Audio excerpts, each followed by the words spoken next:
On November 4th, the animation community was changed forever with the release of something that changed the world.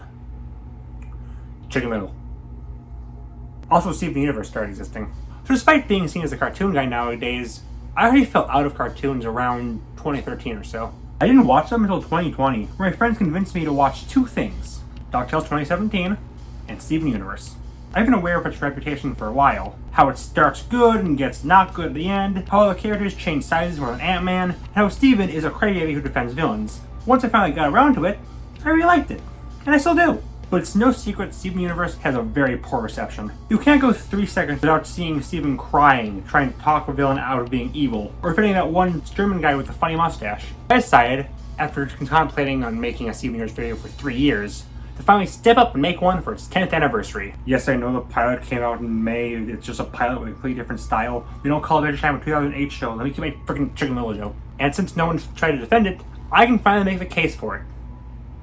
Then, like, every channel ever made one, including one that was like a 6-hour-long two-parter. I hate my life. But I've been planning this forever, so hey, here we go. This is going to be different compared to my other reviews. In fact, I'll start with just giving you my overall thoughts on the show. Steven Universe is a really great show that, despite being extremely flawed, connects to me deeply, has a great cast of characters, has inconsistent animation, but when it's great, and amazing music. I'm saying this right now because this is a spoiler video. If you have not seen the show, I say don't listen to the internet and give it a watch, even if there's no way you don't know the big spoilers already. So, after 3 years, let's talk about the show the internet refuses to shut up about, for worse and only worse. Here is the 1 millionth video on Steven Universe. So again, this is going to be much different than my normal reviews. For one, this isn't going to be going over every part of the show quickly like usual. It's going to be focused on rebuttaling various issues people have with the show that usually aren't right. For two, we're starting with something other than characters for once, because that's a big one that I kind of need to go full Charlie Kelly on to tell you that no, Steven didn't actually defend space Nazis. So how about something less controversial than the characters? The very thing we're staring at the entire series. So the animation is pretty controversial for two big reasons. For one, the dreaded C word. That's right, CalArts. If you're not currently online, CalArts refers to a style of animation where the main character has a bean-shaped head and mouth. It was made by a pedophile standard with Iron Giant, but somehow we got it to be used against basically every animated series since 2010. I don't know why Steven Universe is the one blamed for this. Gravity Falls and arguably Adventure Time had this style first. I think people tend to stretch this definition a lot to mean a lot of different things, but it doesn't matter. I think the point is that cartoons these days are too similar. But like, one, that applies both to 80s cartoons and most anime, and two, like, I can still tell these shows apart. Throw Steven into Gravity Falls, animated by the SU crew, and he'd definitely stand out. Plus, like, besides the face of the main character of these shows, all the side characters look extremely unique. This argument is dying. Let it die faster. But the big thing is inconsistent designs. And I'm not gonna lie, yeah, I get this one. The show is very storyboard driven, with each individual artist giving their own unique take on the characters, which leads to things like the difference in how Peridot's hair looks, how long Pearl's nose is, and of course, the many different and constantly changing heights. And yeah, during my rewatch and whenever I need to get footage for this show, I do constantly pick up on these things. It can be very distracting. That's the thing though. I said rewatch. Despite knowing these things going into the show, I never picked up on it on my first watch. I was too focused on the actual story and characters to realize. I knew about them, I was told about them, and even saw a few beforehand, but it literally never came across my mind since I was too focused on what was being told. There was something on the visuals no one would debate though, and that's the backgrounds. They're absolutely gorgeous. They're vibrant, they're colorful. Every single one of them could be framed, they're beautiful. Then there's the voice acting, which on paper, I can understand why people might not like it. Most of the voice actors here have never done any voiceover, focusing on singers or dancers over actual voice actors.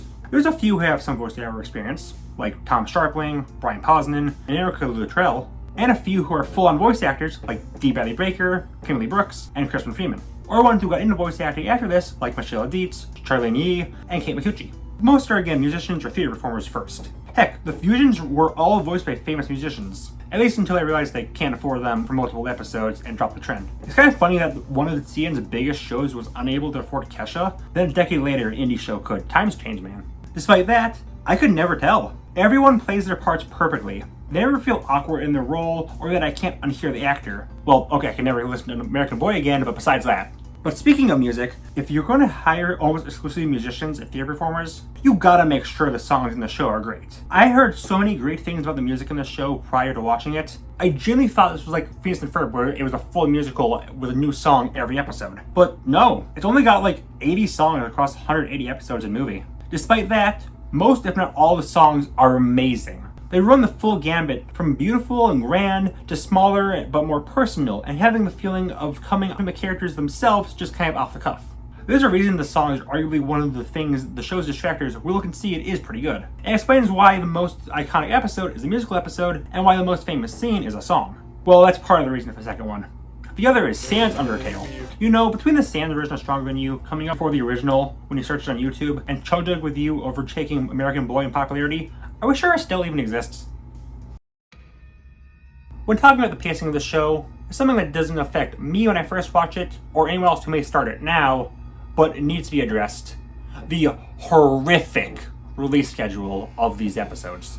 For a fairly long-running show, this might have one of the worst release schedules of all time. Extremely inconsistent releases, very long hiatuses, very few reruns, which is a very stupid thing to do for a serialized show, and Steven bombs. A format pushed by CN themselves, where they release a whole bunch of new episodes at once. Since it's a mandate from CN, to kind of force them to bunch up plot-relevant episodes since it's the heavily marketed portion of the show, leading to long stretches of filler and all plot episodes dumped at once, unlike season 1, which paces them out. Genuinely, looking back at this, it's a shock this show did so well. This would have been a death sentence for most shows. And yeah, that's another thing. The show is very inconsistent between plot-centric episodes and fillery fluff episodes. I should note, I actually like the fillery towny episodes, as I'll get into during the next segment. I quite like all the characters, and I like seeing all the day-to-day lives of them and the off days of the heroes. But I get it. Most people are here for the plot, and it can be really annoying to need to wait so much for it. But now that it's completed, I think the plot is laid out very nicely. It starts off with an inexperienced Steven slowly proving himself, learning more about himself and his mentors, gain a few friends along the way, open the world a bit, Homeworld becomes more and more important. Steven goes there and solves everything, leading to the movie, which ages him up and shows how strange Steven feels in his new role, and then Future dives more into Steven's psyche. Despite the fantasy setting and gem stuff, the show is more so a mystery. What's up with Pink Diamond? What's fusion? So on. I knew the answer to most of these, sadly, but I was still invested in how we get to them. Similar to Adventure Time or Teen Titans, they don't telegraph which episode will be episodic or serialized.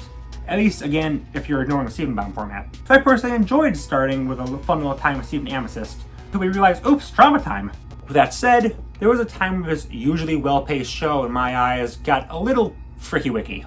Reunited is the 151st episode of the show, and my favorite of the series. It made it to second place on my list of CN episodes. It's a very big episode. It's when the Diamonds come to Earth to start their plans, they realize there's something special about Steven, Heard Out wears this really cute dress. Good episode. But what's best known for is a wedding between Ruby and Sapphire. The first same-sex wedding in a kid's show, if you ignore Billy and Mandy. In other words, the show very quickly got the hammer dropped on it, forcing it to tie up its plot quickly. I still somehow got the movie in Future though, which I assume it's just like CN realized the show was too big to completely axe, but they also kind of want to sweep it under the rug. With those focusing almost exclusively on Steven and with little on any gay stuff, they were kind of forced to rush the ending. I think it worked, but I can definitely understand those who don't like it, because again, it's kind of wonky. I think the sequels did iron out the problems and address them pretty well though. When getting to the characters, I've noticed a trend.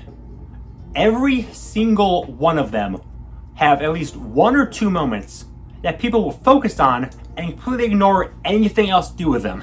Let's start with Steven. There's so many jokes people throw at him. He is useless. He's a crybaby. He forgives everyone. He's completely against violence. People surprisingly like to misrepresent the main character of a diversive show. Who would thunk? I think a lot of this could be explained simply because Steven's a child. When the show starts, he's really unskilled, and the gems don't even want him joining them on missions. Steven needs to prove himself that he's not just a nuisance. He's really competent. Like the show itself knows early show Steven can be annoying. Several characters are irritated by him, or they straight up call him annoying. He gains more abilities as it goes on, but all of them have a drawback, or he really needs to learn them before he can use them. People say it's Mary Sue-like, but no, it's really tame. Think of it like a shonen protagonist getting a new ability. And he gets all these abilities because he fights a lot. He's a fairly competent fighter. Later in the future, he even enjoys fighting and even kills Jasper. He fights all the time. He just tends to try to talk down his opponent rather than kill them. Steven is a very competent character. Not only does he always try to think rationally before going immediately into fighting, but he realizes that other people's opinions do matter. It's not just him. It's not just the Steven show, despite the title. The most obvious example is when the gems make this fake trial for him, and when he realizes it's fake, he doesn't call them out, he lets them win, because that's what they want. And like, if pacifist characters are suddenly a problem, why does no one hate on Aang or Arnold? Aang is a super similar character to Steven. Despite how much I love Hey Arnold, he's what people think Steven is. Even Steven has a few people he wasn't able to help, like Jasper and Bluebird. Arnold was so perfect and good at Undertale pacifist mode that the show's creator admitted as such, and later seasons focused less and less on him and more on the sidecast. But that of course leads to the big thing. Steven forgave the diamonds. I'll get more into this when I talk about the diamonds, but no, he didn't forgive them. He just needed them to stop doing everything they're doing and wanted to do it peacefully. After this, he tries to avoid them. Every time he's with them post-redemption, it's clear he's very uncomfortable with them. Most notably, when he literally tries to murder White in revenge for everything she's done to him. Yeah guys, he's totally forgiven them. They go to Pizza Hut all the time. Of the main crystal gems, Pearl is definitely my favorite. She's sometimes a really nice and caring mother figure, and other times, she's a crazy. I love her. She's also probably the most important character after Steven himself, seeing as she was originally working for Pink Diamond before she became Rose. Overall, people do seem to like Pearl, but she does have her one moment, that being the sardonyx thing. Yeah, that's kind of rough. So basically, Pearl keeps tricking Garnet into fusing, lying and saying there's a problem when there really isn't. Yeah, there's some obvious messages going on here on consent, and in all honesty, if I was writing this show, I would not include this topic. This just feels a bit too much for a kid's show at the end of the day. But like, Pearl is a villain in this situation. It causes a huge rift between her and the crew that she needs to work to patch up. It's not just brushed off. And like, it is really in character for her to be this self-centered and self-destructive. So honestly, it's fine to me. Amethyst is definitely the most divisive of the gems. She has like a big sister to Steven, and tends to be the comic relief whenever paired out isn't available. I like her, she's fun. Plus she is a pretty developed character once we see her backstory, and how she was underdeveloped to fail a gem that Garnet and Pearl decided to keep, giving this line a different meaning. We kept Amethyst. Her moment is of course this scene. This is pretty infamous despite being from an early episode, but I do feel like they do have her apologize, just in her own way. She's too bashful to go out and say sorry, but giving Greg the photo and her facing the frame is clearly her way of apologizing, and he accepts it. Amethyst is a very reckless character, which if you don't like, I understand, but that's who she is, and I do feel like she grows from this moment. Then there's Garnet. She's the only character everyone likes. Like seriously, I've seen so many SU bad posts, but almost all of them always throw in, oh yeah, but Garnet's cool. It's like how My Hero Academia is a huge punching bag, but everyone admits that All Might is cool. She's the focus of many of the best episodes and scenes. She's genuinely just very nice. Estelle brings her really unique energy to her. Of course, the reveal that she's two lesbians in a trench coat brings a lot of good representation. Yeah, Garnet's great. Connie and Greg might also fall into that surprisingly unharmed category. Connie helps grow Steven a lot, yet it's really fun to see her slowly train to become a warrior. I like she brings out the more human and kinder side in everyone, not just Steven. Greg is also pretty cool. Always enjoy characters who have just absolutely no idea what's going on. Plus he's just a nice guy. Flawed, but understandably flawed considering his life and what he's got to deal with. Yeah, Greg's pretty great. One of the first things I knew about this show was this image, so you know he's cool. A huge complaint later of this show is the over-focus on random townies instead of main characters. Again, this can be used against basically every show ever, but it's only really used against this one. It's not an incorrect statement to be fair, but also, like, I like this type of world building. I like seeing all these different unique characters and seeing how they interact with everyone and what they think of the gems. I do wish we got more interactions between the townies and gems, especially with non-crystal gem members like Lapis or Bismuth, but whatever. These episodes are still usually growth moments for Steven, so I don't think you should skip them. Going into a few specific characters, but not all of them, because I do have a life despite popular belief. Lars started off as one of the most hated characters in the show. He was obnoxious and rude to Steven, but he had a massive turnaround. He died. After that, I really like my take on him. He finally shows that he can care for others by himself. Now he leads a crew of rejects. It's fun. Dumb donut ears and all. On the other side of the coin is Sadie. For the most part, people like her, with one notable hiccup. The episode Island Adventure. This has Sadie trap herself, Lars, and Steven on an island, with many people complaining that, despite that, Lars is shown in the wrong and she's not. That's not true. She's still called out for it, but also Lars isn't completely innocent either. A big part of both characters is they kind of force a toxic relationship when they don't really need each other, with their arcs completing when they fully form their own identities outside of the other. This is one of the first signs of that. Then there's Onion and Ronaldo. Oh no. Okay, so I don't hate or even dislike these two, but I ask most people, fan or not, who their least favorite Steven Universe character is, Odds are, it's one of these. I think Onion is great when he's just a weird guy in the background. No one knows if he's good or evil, human or not. He's just some freak who appears randomly, tricks around, and disappears before you can really question anything. Giving him his own episodes, they're fine, but they do kind of ruin the joke of him. He's better unexplained. Like how it's better if we don't find out the backstories of like Willy Wonka or the Minions. It's kind of fun to just think about how these wackies started existing. Onion, Willy Wonka, and Minions, exact same character. Moving on from that, Lapis is generally one of the more well-liked characters. She has a really fun arc, starting as an antagonist who steals all the water on Earth, but pretty quickly warming up to Steven. Not too warm though, she's water. We don't want her to evaporate. However, she overcorrects. At first, she's far too hands-on, then she's far too hands-off. That's her mini arc basically, learning moderation and putting her faith in the right people. She also has one moment people point to and make her entire character. That being when Peridot tries to apologize to her and she destroys her recorder. I saw this clip posted on Twitter, and all the replies were along the lines of, "Wow, are there any likable characters in this show? My guy, you would scream for full years and condemn this show for Steven forgiving the diamonds," which again he didn't. Yet when we have another character not immediately forgiving the person who kidnapped them and threw them in jail, they're suddenly the bad guy? Yes, Peridot was genuinely sorry, and we know more about her redemption, but Lapis doesn't know that. Lapis didn't care about that. It's a realistic reaction from her. And like, obviously the two become friends after, but their friendship started really slowly. Because of course it would. Oh, and there's also people who think she was the abuser in the fusion between her and Jasper. I'm not even gonna humor that. Oh, Bismuth. You might be the most wasted character in the show.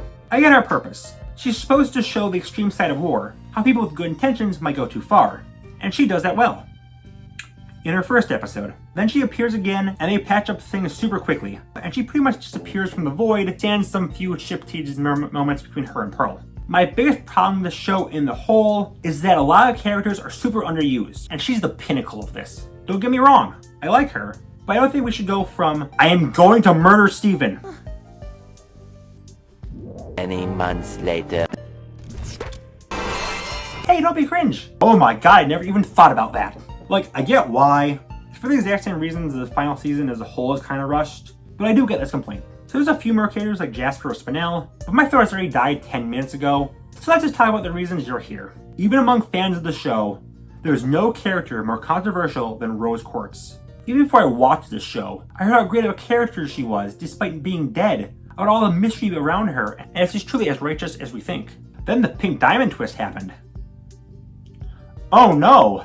Yeah, I saw even fans of the show blasting this decision, and it was the first time people seemed to turn against the show. But watching it for the first time, knowing the twist, it works! There's a few hints along the way. Rose's naivety and fascination with humans matched up with Pearl having the same traits. There were some quick comparisons between Steve and the Diamonds that are easy to miss. Can't go around sitting where an elite would sit. Well, they aren't here now, right? And this isn't completely upending our perception of Rose. Steven suspects she low-key guided herself to become him as a way of getting out of trouble. The war has always been shown vaguely to us, and we only ever saw her in flashbacks told by people who clearly have rose, haha, tinted glasses on her on how they view her. Yes, that means she's responsible for a lot of bad things. And from here on out, she's almost always shown as bad or gray. Steven stating that he's not her, he hides a picture of her, Spinel just in general. Even Pearl moves on from her finally. I definitely think they could have handled this better, since most characters do get over it really quickly. Again, my overall thoughts is that this show is great with many flaws. I think a big thing is people move on from things really quickly. There should be more episodes that focus more on the struggle of some things. This also applies to the Sardonyx thing. But for what they did with her, I have no hangups.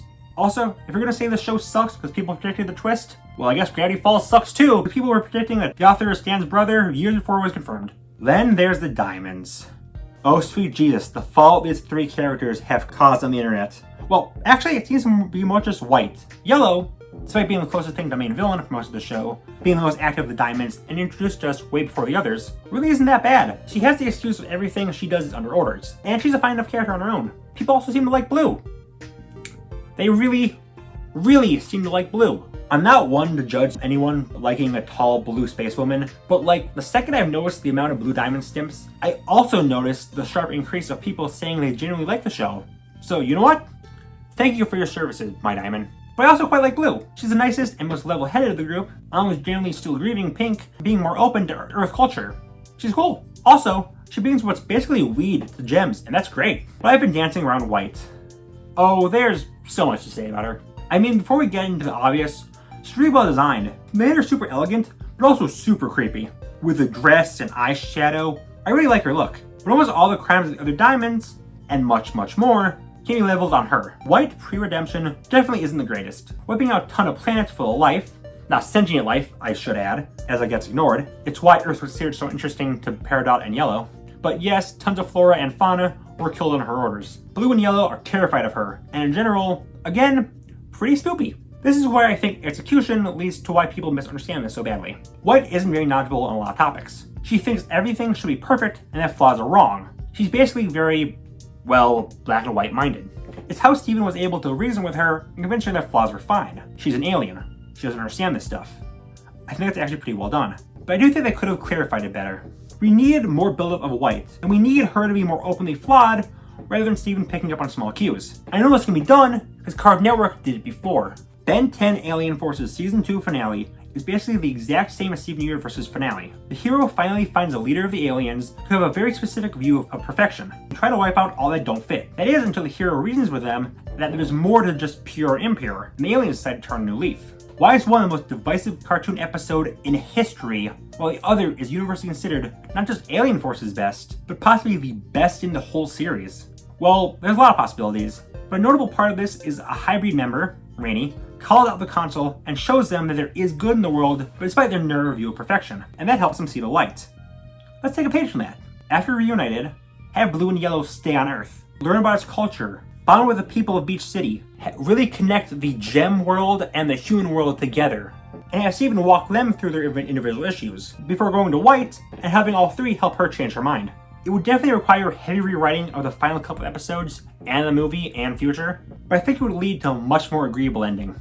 You can also take from Ben 10 and drop the words inbreeding and infertile in the same sentence. Inbreeding, a loss of resistance to disease, and finally sterility. It wouldn't fix the problem, but it would send a message. Also, I do wish that we would have more of them trying to improve the world, and maybe get a bit harsher punishment. Looking at a show that came after, Amphibia's King Andreas lost both his kingdom and several limbs, but he uses his time now to help rebuild the world he destroyed. This might be a good way to take them. I know it's briefly shown they were taking strides to improve what they ruined, but it really could have been shown better.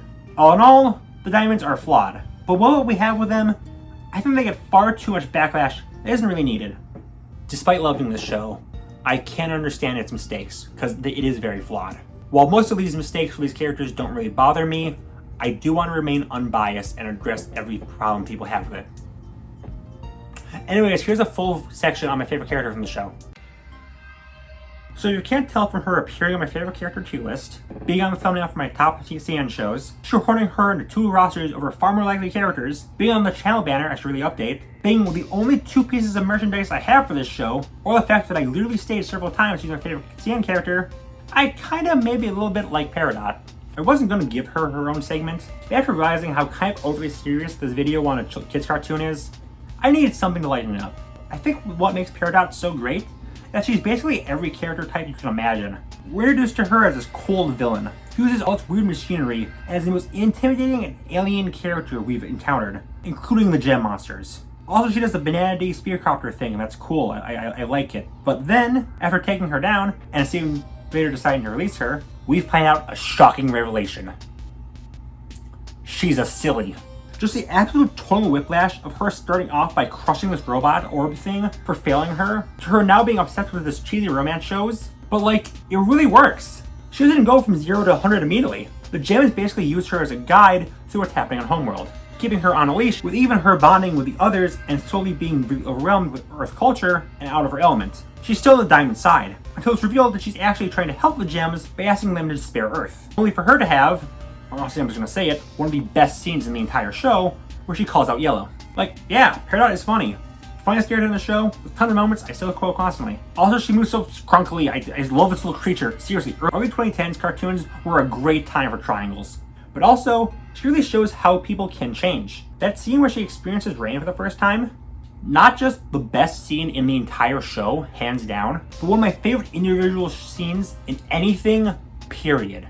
It's kind of baffling that a show with so many divisive redemptions can have one that just works as well as this one does. It's really great to see her going from hating everyone to competing with them to prove she's better than them to genuinely just becoming Crystal Gem. Also, she's a giant doofus who says silly things and is also obsessed with stuffed animals and dumb shows and is green and asexual and autistic. I don't care what Rebecca says, real recognizes real. Yeah, basically everyone I ever talked to about what characters I remind them of have always said Peridot. I just accepted Peridot as me if I was a woman and also an alien. Also, it's been pointed out that Peridot is literally just Zim if he swaps sides, and I like that. Don't know if I'm also like Zim, but I did rip a kid's eyes out, so I'm close. Also, shout out for her for being the only Arrow Ace character on CN, and by extension, only asexual and a romantic character on CN. We need more. We also need the fanbase does not try to erase her identity. Shippers Lapis, to the point where most people think it's actually canon, and CN endorses it more than the actual canon lesbian ships. Guys, like 95% of the women in the show are lesbians. We could have one singular Arrow Ace character. I know before anyone mentioned it that being Arrow Ace doesn't immediately mean you can't be in a relationship, and it's not mutually exclusive. I know that. I don't think 99% of lab shippers do though. I'll definitely mention Peridot again when I do top 30 favorite characters in 17 years, but I've talked about the funny Dorito for long enough. Let's talk about all the other problems people have with the show. Can I go back to talking about my comfort character? So I'm just throwing everything I didn't talk about before into here. I brought up the movie and future multiple times, but I'll go a bit deeper on them. As I said in top 35 cartoon movies, your thoughts in it will likely reflect your thoughts on Spinel. It's mostly her film, and if you think she's fun and her story tugs at your heartstrings, you'll love it. If you think she's annoying, you probably won't. I love Spinel, so I love this film. It also works as a great transition from the original to future, aging up Steven, showing what went down after the Diamonds were formed, and sprinkling in some more of Steven being uncomfortable with this new world. That leads to future, which really dives more into Steven's psyche. It does sadly come at the cost of overlooking really any other character. We might get Steven co-starring one other, but it's still mostly his arc being pushed. It feels like a rebuttal to people calling Steven a Mary Sue. Granted, people ignored it, but whatever. It shows how all this drags on him. How he holds all this in instead of seeking help. And finally getting help instead of always solving someone else's problems is what he needs. Is this a 100% accurate portrayal of PTSD? No. But it's simplified to get the point across. Also, if recent trends are to be believed, if it was 100% accurate, people will complain that silly cartoons can't tackle serious subjects. And once we get like 3 examples of it, people will scream that it's overdone. Actually, that is one benefit of me waiting so long and having other people do this before me. The it's just for kids debate. Basically, a lot of the Steven Universe videos will praise the show for tackling darker subjects, but will use the exclusive "it's just for kids" to justify some of the times they can't go all the way. I do actually think it can go both ways, and that it's both a good and bad explanation depending on the subject. Tons and tons of cartoons use allegories for their stories to tackle darker subjects, and SU is no exception. Sometimes it works, so other times it doesn't, but yes, it's still a kid show. They won't be able to dive as deeply into these subjects as more mature shows can. It's just a natural limitation that I feel like it works with to its best ability. With those out of the way, let's talk about the biggest misconception I've seen from the show that's not the diamonds. Fusions equal sex. Really. I get it. The sardonyx thing. Someone suggested dances gems make pre-fusion. Peridot is uncomfortable with it, etc. But it's been directly stated several times that fusions are just meant to represent relationships in general. Platonic, familial, abusive, any way you can interpret a relationship. Obviously, Steven and Connie aren't frickin' every single time they fuse. What each fusion represents is clear once you let go of the fusions equal sex idea. That leads me, unfortunately, quite nicely, onto a very common accusation I've seen from the show, that it is fetish fuel. This is not a joke. The reason is because women are strong and dominant, and Savani is barefoot and big woman. Okay, if that's what qualifies as fetish material or creepy, for the love of God, never watch another cartoon. Avatar has these originally 14, by the end of the series, 17-year-old Atara, Azula, and Tylee constantly in skimpier clothing and dumber curvaceously than anyone in Steven. Gumball has a weird running gag of him getting naked. And Adventure Time hits Jake and anally Vord, and the adult Marceline strip in front of the child Finn. Mickey Mouse 2013 has more Vore than Bowser's Inside Story. Painted Cosmo.jpg. Billy straddles Irish, like 80% of 90s cartoons. And the entire existence of this. Shivani is never framed sexually. Women are strong because it's a show about primarily women in war, and big women have been a trope for years, in kids media and out of it. If you're generally looking at this, I think it's a fetish thing. The show isn't the problem. It's you. Another weird thing I've noticed a lot of people complaining about, the anime references. Yes, SU does reference anime a lot, but none of the references are distracting. They're those types of references where if you get it, it's funny. But if you don't, it still makes sense. Also, again, every cartoon in the last 25 years makes anime references, yet Steven is only going to get backlash. I didn't want to include this segment, but people will mention it if I don't.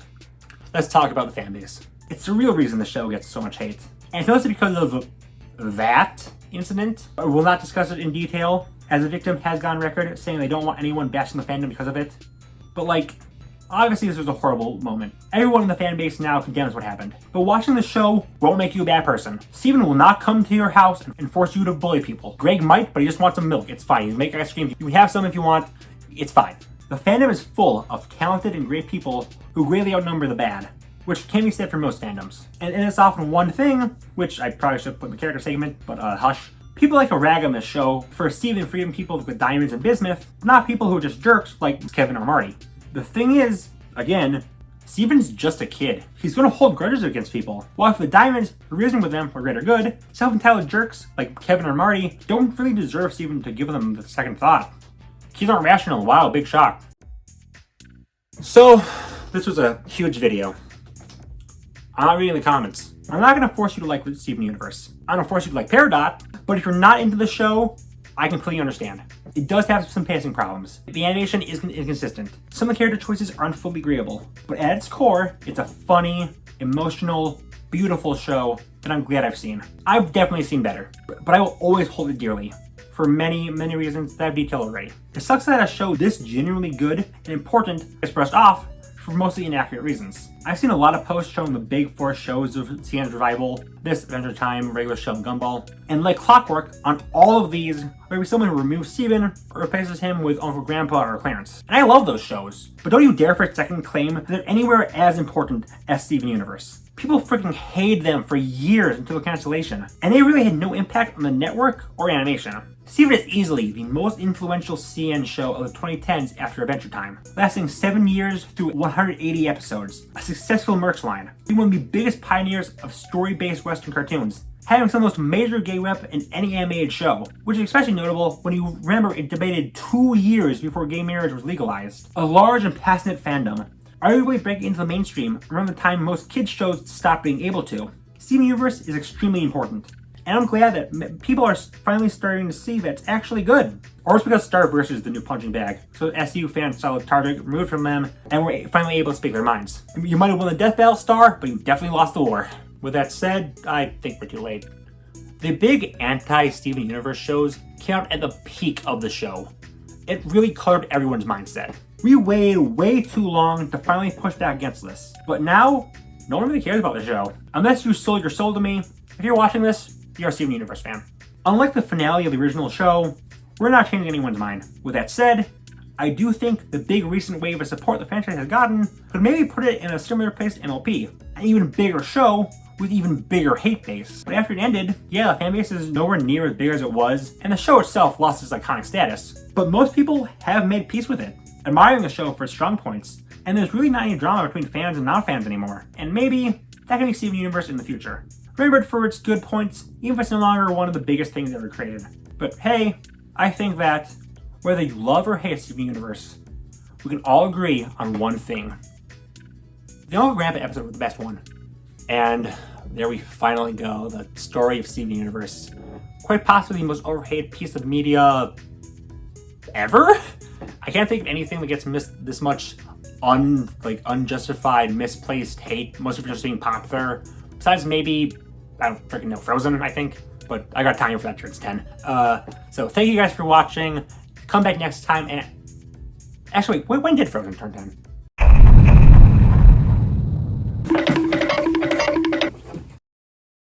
This show is the worst. This show is the best.